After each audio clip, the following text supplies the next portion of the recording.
pesquisas, a gente tem um percentual de mais ou menos assim, 60% dos títulos que a gente levanta costumam estar tanto na base da Scopus como na base da Web of Science, né?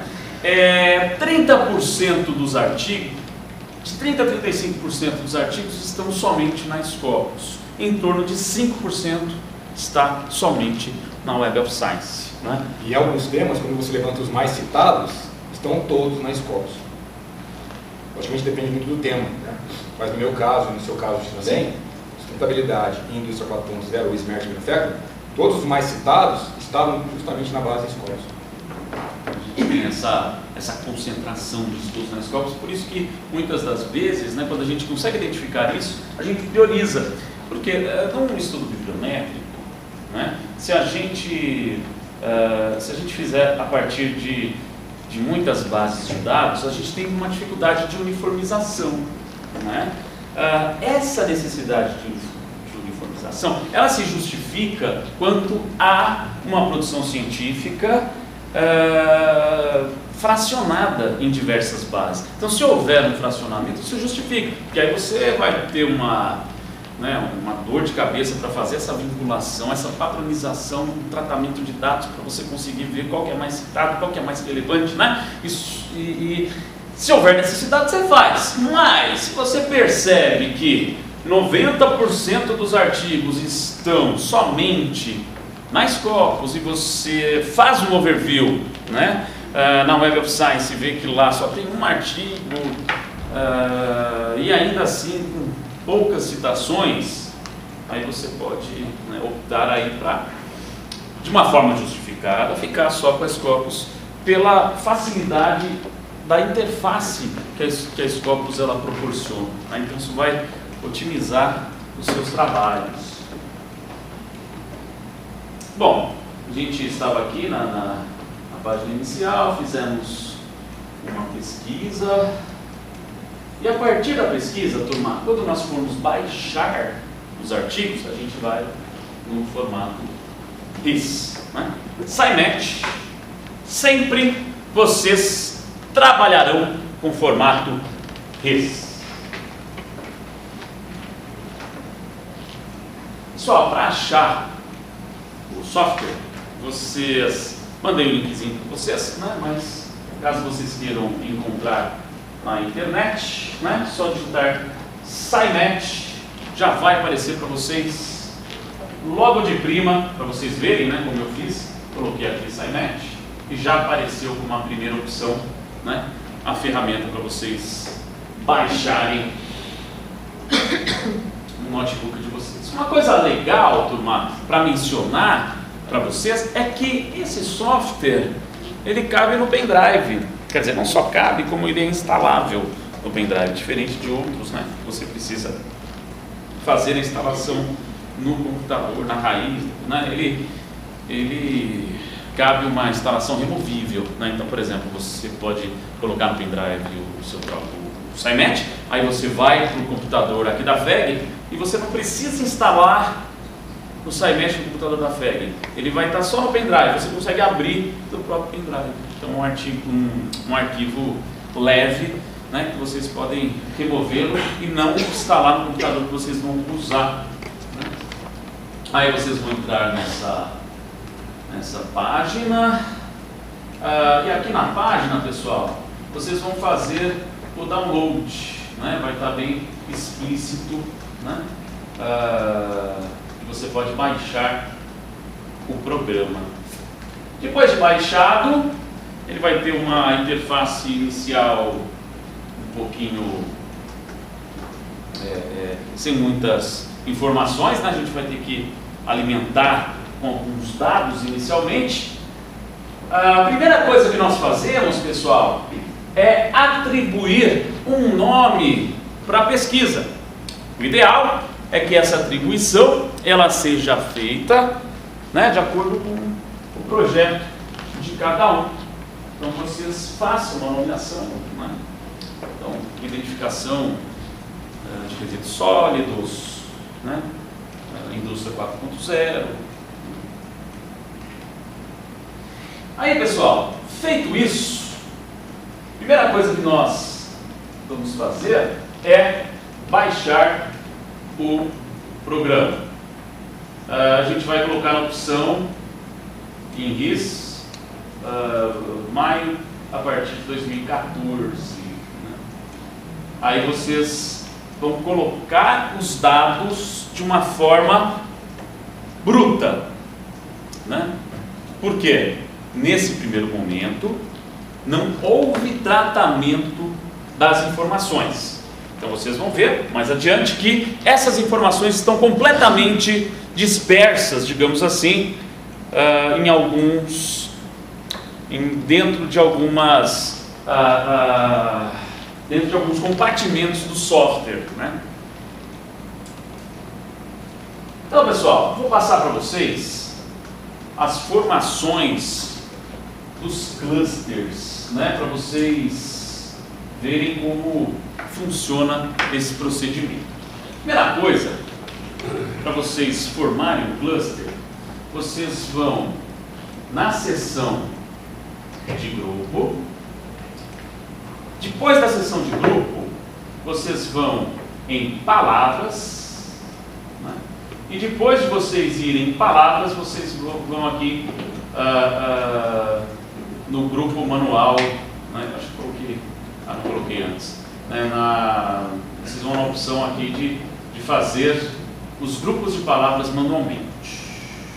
Um ponto interessante é que antes, se você já souber, né, que geralmente tem, como ela comentou agora há pouco, palavras que são similares, você pode ter uma opção aqui que é a opção de automaticamente juntar as palavras que estão em singular e plural. Então, por exemplo, industry, industries. Ele já consegue identificar e agrupar essas palavras automaticamente. Só que ele ainda te pergunta, ó, industry, industries, é a mesma palavra? Você quer juntar sim ou não? Aí você tem a opção de juntar as duas uma palavra só, uma categoria só. Ele já cria uma categoria que é o cluster que ele vai falar. É verdade. E então, respondendo a sua pergunta para esse software que você tinha feito em relação ao seu, né, ao VOS View, nesse software ele tem flexibilidade para fazer a junção, enquanto o VOS tem que se fazer daquela outra forma, né? A opção ali, find similar words by plurals. Ele junta se é plural e não plural. Exatamente. Ele condensa, né, para facilitar aí a clusterização. Aí, pessoal, vai aparecer para vocês um mar de palavras que vai ficar disponível, né, nesse compartimento para vocês. Essas palavras, né, que são os grupos de palavras sem um direcionamento, vão ser aquelas que vocês vão precisar criar categorias para cada uma delas. Aqui que eu fiz. Então aqui, pessoal, a gente tem 3.252 palavras para criarmos grupos e inserir cada uma delas. Bom, aí outro ponto interessante que você falou, né? Que é a questão de conhecer o tema de pesquisa, conhecer o assunto. E como que eu vou juntar palavras se eu não tenho domínio sobre o conteúdo? Exatamente. E se for mal feita esse agrupamento, os resultados vão ser ruins, né? Então esses agrupamentos têm que ser feitos mediante critérios muito bem orientados. Uma coisa interessante, pessoal, para vocês refletirem a respeito é até que 3.252 palavras não é muito. Dependendo da pesquisa que se faz, pode ter 10.000 palavras, né? Poxa, organizar 10.000 palavras, que castigo, né? Vocês podem adotar critérios de... Ops, eu vou cair ainda. Vocês podem adotar critérios de utilizar as palavras que tenham uma frequência mínima de 10 apontamentos, 5 apontamentos. Vocês podem ter esse critério, né? Conforme... Onde esses apontamentos é o número de documentos onde a palavra aparece. Isso, o número de apontamentos que a palavra aparece nos artigos. quer dizer, nos artigos, nas palavras-chave dos artigos. Depois disso, o que a gente vai fazer? Olha só, aqui é aquele oceano onde as palavras-chave estão sem direcionamento. As palavras-chave estão navegando aqui. O primeiro procedimento que a gente vai fazer é criar grupos das palavras-chave para nós fazermos o encaminhamento dessas palavras. Então a gente vai criar um et, né? A gente vai criar as categorias e a gente vai, dentro do nosso conhecimento da pesquisa, fazer a inclusão nos respectivos grupos. Manualmente, palavra por palavra. Manualmente. 3.552 palavras, por exemplo. Uma por uma. É isso mesmo? Aí vai fazer essa sua cara de espanto, é isso mesmo. Uma por uma. Mas o resultado depois é bacana. Vale a pena o esforço. Vale a pena o esforço. Vale a pena. Vale a pena. São 10 anos de trabalho. Brincadeira. Assim, pessoal, falando em relação ao tempo, né? É um trabalho de uma semana, 2 semanas, conforme a disponibilidade de tempo. Se vocês pegarem lá, sentarem, falarem assim, quero fazer isso aqui hoje, né? Vocês ficarem assim, 10 horinhas fazendo, dependendo da que vocês conseguem. Uma dica legal é não fazer sozinho, fazer com um colega do lado que também tenha domínio sobre o assunto, sobre o tema. Aí juntos vocês decidem, essa palavra é dessa categoria ou daquela outra? Exatamente. Porque tem algumas coisas, umas situações, pessoal, que às vezes é complicada, porque são palavras que cabem em 2 categorias. Então, por exemplo, eu faço uma categoria de sustentabilidade e uma categoria de economia. Aí tem sustentabilidade econômica. Entra onde? Né? Aí é bom a gente ter mais alguém para conversar a respeito disso. A dica para desempatar é lá no artigo, que ele fala qual é o artigo daquela palavra, e lá no documento e ler o contexto para ver onde se encaixa melhor. Aí você não tem erro.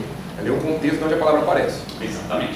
E se for alguma coisa que fique muito empatada e você fala assim, olha, esse aqui não é difícil eu atribuir essa palavra para um ou para outro, no pior das hipóteses, aí você inutiliza a palavra. Mas isso no último caso, né?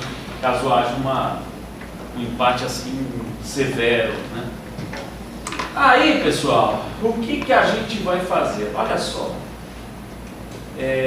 essas palavras todas, elas são encaixadas nas categorias. Percebem que aqui ficou vazio? Porque na medida que você vai alocando cada uma dessas palavras aos grupos, você vai tirando daqui. Aí quando você vê isso aqui vazio, você fica feliz. Que alívio! Acabou! 3.000 palavras interessadas. É um alívio. E sempre quando a gente faz esse agrupamento, é fundamental, dica de ouro, é fundamental criar uma categoria chamada lixo. Né? Por quê? Existem muitas palavras, turma, que não são interessantes para a pesquisa. A palavra que vocês vão ver, qualquer pesquisa aqui, vocês vão ver demais essa palavra, é China. Não interessa a China, pessoal. Ou dependendo da pesquisa, você vai ver muitas palavras que remetem a método. Né? Vocês vão ver aí estudo de caso. Não é isso que a gente está querendo ver. A gente está querendo ver as contribuições do tema. A gente não está querendo ver as questões de método, país, ou alguma palavra que não acrescente nada junto ao tema, né? Então, a gente tem que ter essa malícia, né, para poder excluir essas palavras, e para isso a gente tem que fazer uma categoria chamada lixo. É importante, pessoal, quando você não fiz aqui, é importante para fazer esse lixo, turma, a gente tem que ter a gente tem que ter uma... Vocês vão... A gente tem que ter